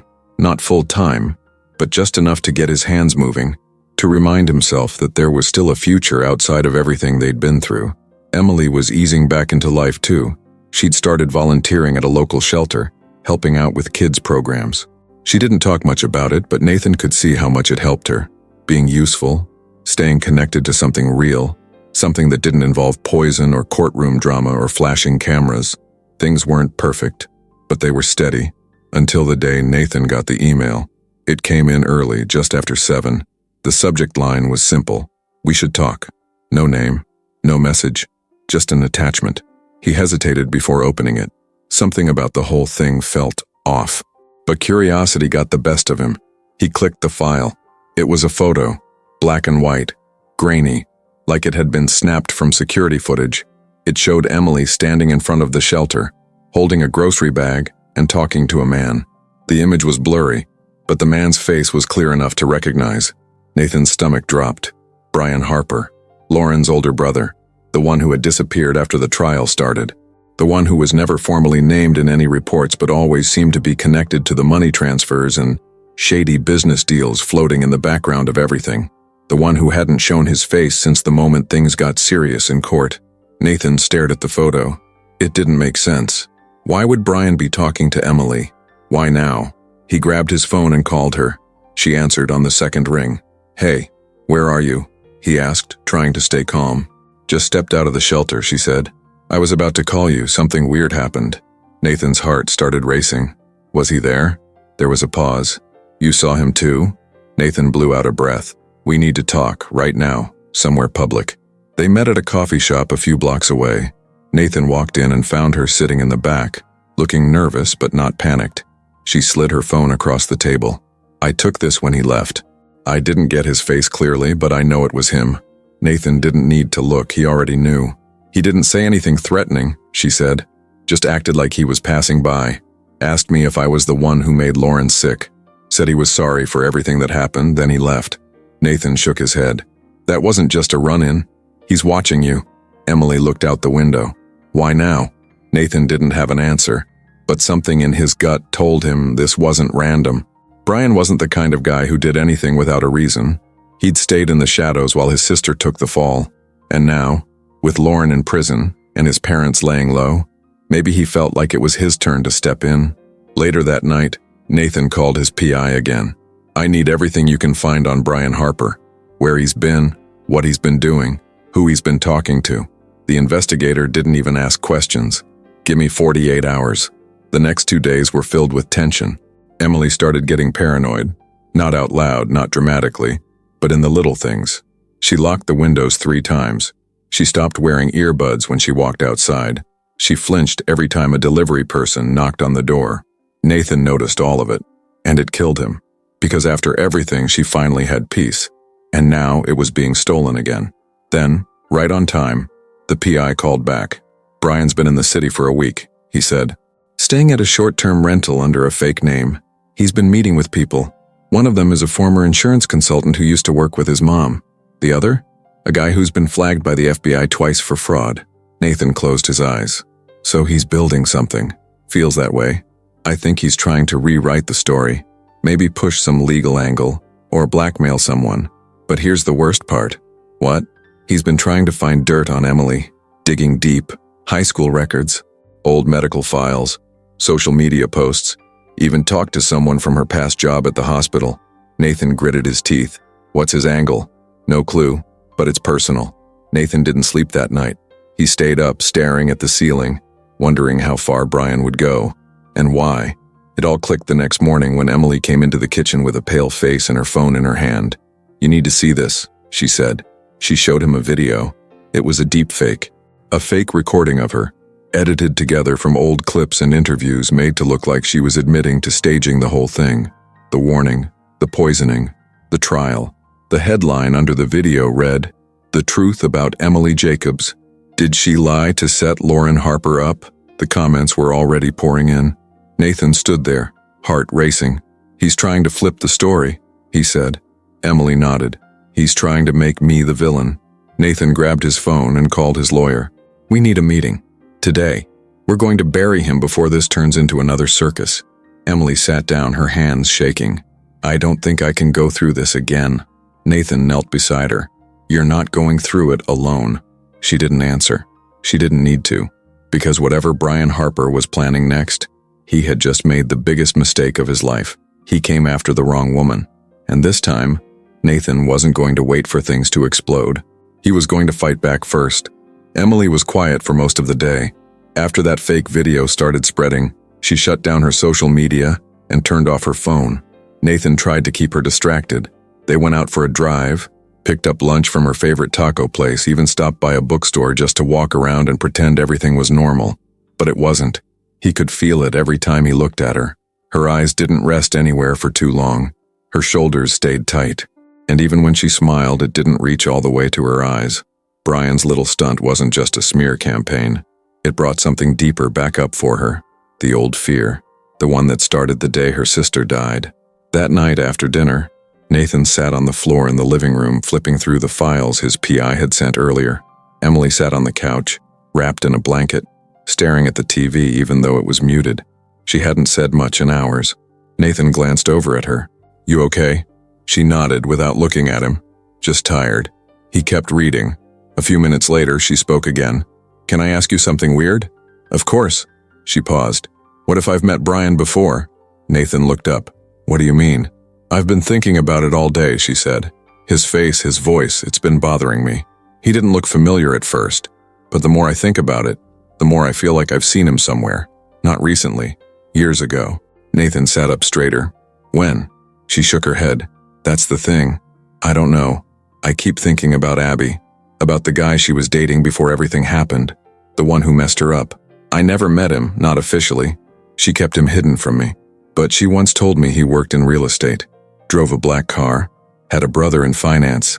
Nathan's blood went cold. "Are you saying—" She looked at him. "What if it was him? What if Brian was the guy who hurt her?" Everything inside Nathan went still. He opened the folder again and scanned through the pages. There was a photo in there, a scanned ID from one of Brian's old business filings. Younger, clean-shaven, wearing a suit. He turned it around and showed it to her. Emily stared at it for a long time. Her face slowly drained of color. "That's him," she whispered. Nathan felt something shift, a weight drop. A puzzle piece slam into place so hard it rattled everything around it. "He dated your sister," he said slowly, trying to process it. Emily nodded, her hands gripping the blanket tighter. "I never knew his name back then. Abby only referred to him as the guy from uptown. But that's his face, I remember it now. He came to the hospital once after she overdosed. He didn't go in, just stood outside smoking. I watched him through the window and wondered who the hell he was. When I walked out to ask, he got in his car and drove off. Nathan was already pacing. He knew she was there, and he left. Didn't even check on her. He brought her into that world," Emily said. "The pills, the lies, all of it. She started changing after he came around, and when she tried to pull away, things got worse. That's why she ended up in that hospital bed." Nathan sat back down, his mind spinning. "And now he's coming after you, after everything you did to stop his sister." Emily looked at him. "Do you think this whole thing has been about Abby?" Nathan didn't answer right away, because now it was starting to make sense. Brian hadn't just reappeared to protect his family's reputation. This was personal. It wasn't just about Lauren going to prison, or Margaret losing her grip. It wasn't even about the insurance money anymore. Brian had come back to settle something, not just with Nathan, but with Emily. "He's trying to erase what happened," Nathan said. "Abby, the trial, everything. If he can make you look like the liar, the attention shifts. People stop asking about what his family did. They stop asking about what he did." Emily's eyes were full of tears, but she didn't let them fall. She looked at Nathan, voice steady. "I'm not letting him rewrite her story. Not again." He nodded. "Then we fight, but we do it smart." The next day, Nathan went to the investigator's office and asked for everything. Old footage, hospital logs, security reports from the night Abby was brought in. If Brian had been there even for a minute, there'd be something. A timestamp, a camera angle, a parking receipt, anything. It took hours, but finally, they found it. A parking lot video from 4 years ago. Brian Harper, standing by his black BMW, pacing with a phone to his ear directly across from the hospital entrance. And on the exact timestamp, the night Abby died. Emily watched the video once, then asked them to turn it off. "That's enough," she said. She stood slowly and looked at Nathan. "I want to go public," she said. He blinked. "Are you sure?" She nodded. "He wants to bury me in lies. I'm going to bury him in the truth." Nathan didn't try to stop her, because after everything, the courtroom, the verdict, the threats, this wasn't about defending herself anymore. This was about Abby. This was about finally shining a light on the person who started it all. Brian thought he could come back from the shadows and control the story, but what he didn't know was that the person he'd once tried to silence was now standing in the center of it, and she wasn't going quiet. They didn't tell anyone what they were planning. Not the lawyer, not the investigator, not even the few friends who had stuck around after the headlines died down. It had to be just them, Nathan and Emily. If they were going to finally stop Brian Harper, it had to be airtight, clean, no leaks, no mistakes, because this time, they weren't just trying to defend themselves. They were taking the fight to him. Nathan stood by the window in the apartment, holding his phone in one hand, a burner number already typed out. He looked over at Emily, who was pacing the room in her socks, running through the plan out loud for the 10th time. "You say you're in trouble," she said. "You tell him you're done with me, that I've been talking too much, asking the wrong questions, that you need out." Nathan nodded, repeating it back. "I say I need a clean way to walk away, that I'm willing to give him something if he helps me disappear." Emily stopped pacing. "He'll take the bait. He thinks everyone's just like him. Scared, selfish, and dirty." Nathan exhaled slowly. "We better be right." They had rented a small office space for the meeting. Just one room in a business plaza no one really paid attention to. The kind of place with peeling paint on the walls and a soda machine in the hallway that barely worked. It was perfect, forgettable, private. The plan was simple, at least on paper. Nathan would meet Brian alone, pretend he was ready to walk away from Emily and end this whole thing quietly. He'd offer Brian something big, a fake offshore bank account full of cash under Nathan's name. In return, Brian would have to admit something, anything, something that connected him directly to the plan that nearly got Nathan killed. The room would be wired, audio, video, hidden mics. A tech guy, the same one who helped find Lauren's deleted file, would be waiting in the car outside with a laptop recording everything in real time. And Emily? She'd be upstairs in the building next door, watching it unfold on a screen with the investigator. It was the best chance they had. But it was risky, because Brian wasn't stupid, and if he smelled the trap, he could disappear again. Nathan texted the burner number. "We need to talk, in person. I'm not doing this anymore." The reply came within minutes. "When and where?" Nathan typed back. "Tomorrow, noon, 457 Riverview Plaza. Come alone." Brian didn't respond after that, which made it worse, because silence from someone like him meant one of two things.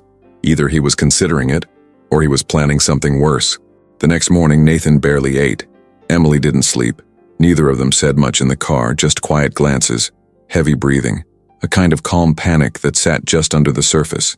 When they got to the building, they split up. Emily went upstairs with the investigator and the tech guy who was already setting up the stream. Nathan walked into the office, heart pounding. The room was plain. Gray carpet, one table, two chairs, and a fake plant in the corner that looked half dead. The only thing that mattered was the small black device tucked inside the air vent. It would catch everything. He sat down and waited. At 12:06, the door opened. Brian walked in like he owned the place. No hesitation, no hello. He shut the door behind him, looked around, then sat across from Nathan like they were meeting to talk about stocks. "You look like hell," he said. Nathan didn't blink. "I've been through it." Brian leaned back in the chair. "So what's this about? You finally come to your senses?" Nathan nodded. "I want out. She's making this worse. She keeps digging. People keep asking questions. I don't want this life anymore." Brian smiled. "So walk away." "I can't," Nathan said, "unless I have someone who can make the noise stop." Brian tilted his head. "You mean me?" "I mean you and whoever else is still trying to clean up your family's mess." There was a pause, a shift in his face, like he was weighing the risk of saying too much. Nathan leaned forward. "I'll give you something. An offshore account. One of mine. Real money. Clean. You walk away and I'll disappear." Brian squinted. "How much?" "2.5 million. That made him pause. "Why would you give me that?" "Because I'm done," Nathan said. "And because I know you know things you haven't said. I need to know none of it's coming back to haunt me. I need to hear it from you." Brian stared at him. "You're trying to get me to say something stupid." Nathan shrugged. "I just need to know you're not going to turn this into another circus." Brian leaned forward now, his tone colder. "Let me tell you something, Carter. You were a target because you let yourself be one. You thought love made you safe. You thought a ring made you untouchable. That's your fault. Nathan didn't move. And what about Emily? Brian smirked. What about her? She wanted to be a hero. She got in the way. People like her don't belong in rooms like this. You and me, we play the same game, she just stumbled into it. Was Abby playing the game too? Nathan asked quietly. That landed. Brian's face changed. His eyes darkened. You don't get to talk about her, he said, voice sharp. I do, Nathan said. Because Emily was right. You were there the night Abby died. You watched her suffer and did nothing. And now you're trying to ruin her sister for saving someone else. Brian stood up. The tension cracked in the room like thunder. You think you've won? He said. This isn't over. It's never over. People like you never stay clean for long. Nathan stayed seated. We got everything, Brian. Brian froze. What? Nathan pointed toward the air vent. A red light blinked. Brian's eyes went wide for half a second before his expression hardened again. Doesn't matter, he said. Nobody cares. You think they care? About your truth? About your little love story? Please. Nathan stood now. They will. Brian stepped back. You're gonna regret this. Nathan opened the door. You've said that before. As Brian stormed out, Nathan took a long breath. His hands were shaking, but his heart was steady. He walked out into the hallway where the investigator was waiting. Emily came out a moment later, her face unreadable. Nathan looked at her. It worked, he said. She didn't smile, just nodded slowly. Let's finish it. Nathan didn't sleep the night after the setup, not because he was scared anymore, but because the adrenaline wouldn't shut off. His body felt wired. His thoughts were racing. Even though Brian had walked right into the trap, even though they'd gotten him on tape, Nathan knew it wasn't over until the world saw it. Until the lies Brian had been feeding into the media were smashed in the same place he'd dropped them, right in front of everyone. Emily was in the kitchen, staring at the small TV on the counter while stirring her tea without drinking it. She'd been quiet since they got home from the sting, calm on the outside, but Nathan knew better. She was holding back, bracing for the next wave. Are you okay? He asked gently. She nodded, still looking at the screen. I just keep thinking, what if no one cares? What if it all gets buried again? He walked over and stood beside her. Then we dig it back up, every single time. She finally looked at him. I want to finish this, not just for me, for Abby. Nathan nodded. We will. The next morning, they took the recording, the full audio file, time-stamped, verified everything, straight to the FBI. This wasn't something for local cops. This was bigger now. Brian had crossed state lines with fake documents, had been laundering money through shell companies for years, and now, with this recording, they had proof that he was involved in conspiracy, blackmail, and obstruction in Lauren's case. The agent who met them was a woman in her 40s named Agent Collins. No small talk, no fake smile, just straight to business. They played the recording in her office.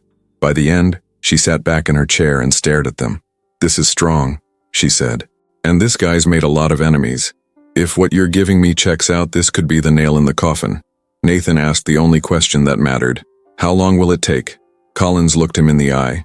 We move fast, trust me. He's been on our radar for a while. Nathan and Emily walked out of that building knowing it was finally in motion. The waiting had started. But this time, it felt different. The silence wasn't fear. It was build-up. 2 days later, it broke. The FBI didn't just knock on Brian's door. They raided his condo, downtown, middle of the day, suits, badges, camera crews, the whole thing. They took his laptop, boxes of documents, hard drives, cash, and phones. Then they cuffed him in front of half the neighborhood while he was still in his gym clothes. The story hit the news within the hour. Brian Harper, brother of convicted Lauren Harper, arrested by federal agents in explosive follow-up to poisoning case. New evidence suggests broader conspiracy and plot against tech executive Nathan Carter. Recording exposes link between Harper's siblings and years of financial fraud. The media flipped. Just like that, people who'd once taken Brian's side were now backpedaling so fast they were practically rewriting their own headlines. Emily watched the news with her arms crossed, not smiling, just quiet. Nathan sat beside her. You did it. She didn't say anything. Then the news anchor said something neither of them were ready for. Sources close to the case suggest Harper may have also been connected to the death of Abigail Jacobs, the younger sister of whistleblower Emily Jacobs, who overdosed under suspicious circumstances 4 years ago. Emily froze. The words sank in slowly. She leaned forward, her hand gripping the edge of the couch. They said her name, she whispered. They finally said her name. Nathan watched her closely. You okay? I don't know, she said, shaking her head. I don't think I've heard it out loud in so long. I didn't expect it to hit like that. A tear slid down her cheek, but she didn't wipe it. The next few days were a blur. People were talking. News channels debated how deep the Harper family's influence went. Lawyers scrambled. Even Margaret Harper's name came up again, this time linked to 2 old cases involving shady policies under different client names. Nathan's phone rang nonstop. Reporters, podcast hosts, TV producers. But he ignored them all, except one. The journalist who'd helped them the first time, the only one who had told Emily's story right, reached out again. I think people are finally ready to hear the whole truth, she said. Emily agreed. They met in the same quiet cafe they'd used for the first article. This time it wasn't just about Nathan or Lauren. It was about Abby, the missing piece. Emily sat down. No makeup, hair tied back, just her, raw and ready. She spoke for almost 2 hours. Talked about her sister, about Brian, about the hospital, about watching the system ignore the signs and watching her family fall apart, while the world looked the other way. When the piece came out, it wasn't flashy. No clickbait, just a headline that finally told the truth. She warned the world once. Now, she's exposing the man who destroyed her family. It went viral within hours. Thousands of messages came in. People who'd lived through similar pain, women who had tried to speak up and been shut down, survivors, nurses, even strangers who just wanted to say, thank you. Emily read every single one. That night, she and Nathan sat on the balcony. The city lights stretched out in front of them, quiet and still. She pulled her knees to her chest and looked up at the stars. I never thought we'd get here, she said. Nathan rested his hand on hers. You never stopped fighting. She looked at him. Neither did you. They didn't say much after that. They didn't need to. Because Brian Harper, the man who tried to bury the truth, had been exposed again. And this time, there was no hiding from it. It didn't happen all at once. Peace didn't just drop out of the sky like a gift wrapped in silence. It crept in slowly, bit by bit, showing up in small moments when Nathan and Emily weren't even looking for it. Like the morning she slept in until almost 10 without waking up from a nightmare. Or the day he realized it had been a full week since someone mentioned Lauren's name. It was in those tiny details. A real breakfast, a walk without checking over their shoulder, a full night's sleep, that they started to realize the storm had passed. Or at least, it had moved far enough away that they could finally hear themselves think again. Emily was different now. Not harder, not colder, just clearer. She smiled more, but it wasn't fake. She didn't shrink into herself anymore when strangers looked her way. And she didn't carry Abby's story like a secret anymore. She carried it like a badge, not a wound, but proof that her sister had existed, that she had mattered, that she still mattered. Nathan saw it in her eyes, the way they lit up when she talked about the future. Not a fantasy future, a real one. One with routines, and maybe even plans they didn't cancel. He caught her scribbling in a notebook one afternoon, halfway through a list titled, Things I Want That Are Still Possible. She didn't say a word when he noticed, just smiled and kept writing. Nathan didn't push. He knew what it meant. She was starting to hope again. As for him, he'd never been the same since the night he stared across a dinner table at people who were about to kill him. The trust he used to hand out so easily was still gone. He didn't miss that part of himself. He understood now that blind trust and love weren't the same thing, and he didn't want blind anything anymore. He wanted something real, raw, safe, and that's what he had with her. They took a trip, just the two of them. Nothing flashy, no first-class flights, no resorts, no headlines. Just a quiet cabin on the edge of a lake, a place that didn't even have cell service unless you walked halfway down the gravel road and stood on a rock by the tree, with the white ribbon tied around it. It was perfect. On their second day there, they cooked dinner together. Grilled vegetables, overcooked chicken, cheap wine in plastic cups. Nathan burned the rice and Emily didn't stop laughing about it for an hour.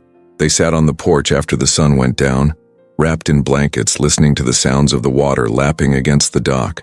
For the first time in what felt like years, there was nothing pressing, no one waiting, no damage control, just them. Emily looked out at the lake and said, "Do you think we're allowed to be happy now?" Nathan didn't answer right away. He took a breath. let the air fill his chest. "Yeah," he said. "I do." She turned to him. "Do you ever think about how close it came?" "All the time. What if I hadn't said anything?" Nathan looked at her, eyes steady. "Then I'd be gone." She didn't cry. She just reached for his hand and held it tight. "I don't know why I spoke up," she said quietly. "I didn't think. I just did it." Nathan squeezed her fingers. "I'm glad you did." The next morning, they walked barefoot along the dock, skipping stones and drinking terrible instant coffee from paper cups. Emily started talking about something she hadn't brought up in months: nursing. "I think I want to try again," she said, looking down at the water. "Not in a hospital, not like before, but maybe somewhere smaller, a clinic, or even hospice." Nathan smiled. "You'd be amazing at that." "I don't want to run from it anymore," she said. "It used to feel like a weight. Now it just feels like unfinished business." He nodded. "Then finish it. On your terms." Later that night, back inside the cabin, Nathan pulled out something he hadn't shown her yet. It was the sketch, the one he'd been working on again quietly, piece by piece.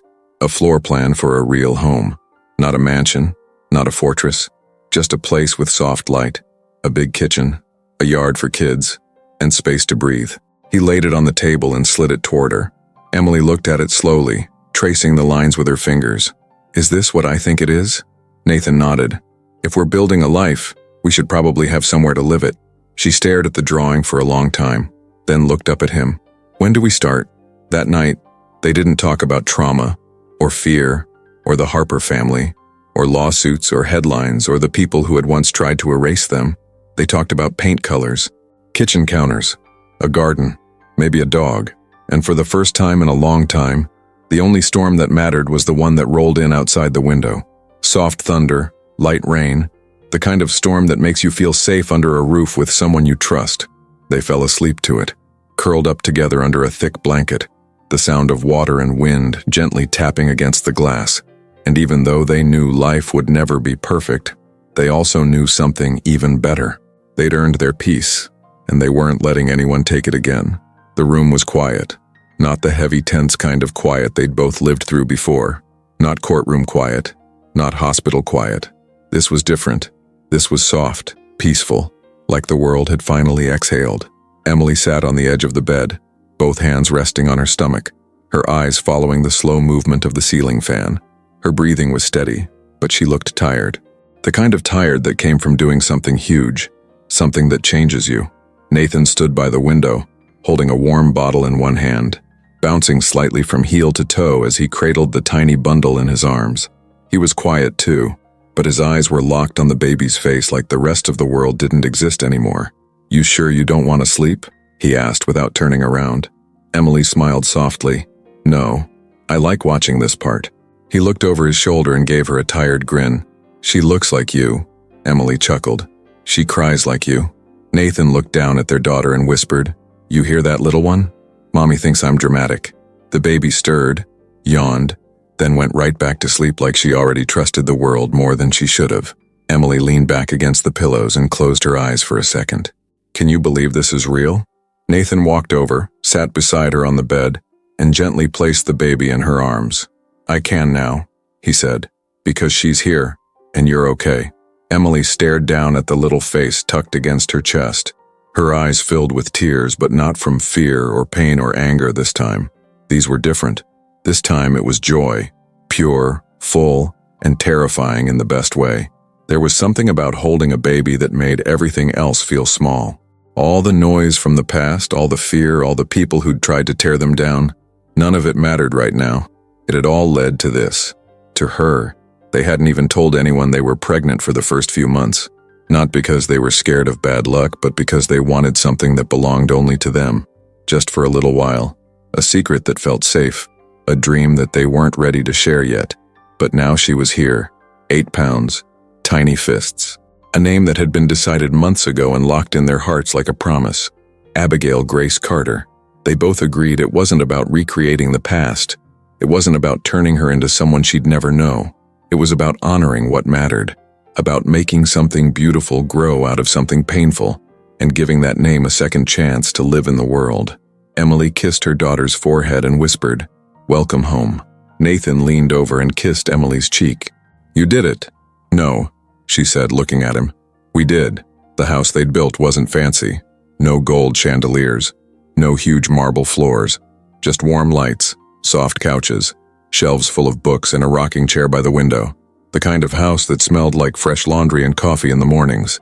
The kind of place where you could take off your shoes at the door and actually relax. And for the first time since Nathan was that kid with too many walls around him, he didn't feel like he had to prove anything. He didn't need to run a company to feel important. He didn't need headlines to feel seen. He just needed this. This woman. This child. This home. Emily eventually drifted off to sleep, holding the baby close. Nathan sat by the edge of the bed, resting his hand on both of them, as if to remind himself it wasn't a dream. It was real. Later that evening, the sun dipped low, turning everything gold. Nathan stood outside on the back porch looking out at the yard. It wasn't huge, but there was space. A swing set would go perfect in the corner near the tree. Maybe a sandbox. A little garden, if Emily ever convinced him to stop killing plants. He heard the door open behind him and turned. It was his mom. She'd flown in that morning and now stood barefoot, holding a folded baby blanket with that proud grandma smile that made her eyes crinkle. She walked over and leaned against the porch railing beside him. "She's beautiful," she said. He nodded. "Yeah, she really is. She's going to change everything." She already did. His mom looked over at him and reached out to squeeze his hand. "I'm proud of you," she said. He didn't say anything, just smiled. Because for the first time in a long time, he believed it too. Inside the house, Emily was singing softly to the baby, rocking her gently in the chair by the window. The room was filled with that warm, sleepy light, the kind that makes you believe nothing bad can touch you, and at least not tonight. She whispered to the baby, "You're safe. You're loved. You're ours." And even though the world was still messy and hard and full of people who would always want more than they deserved, in this house, in this family, in this moment, none of that mattered, because the storm had passed, and the dream they thought they'd never reach, it was finally right here in their arms.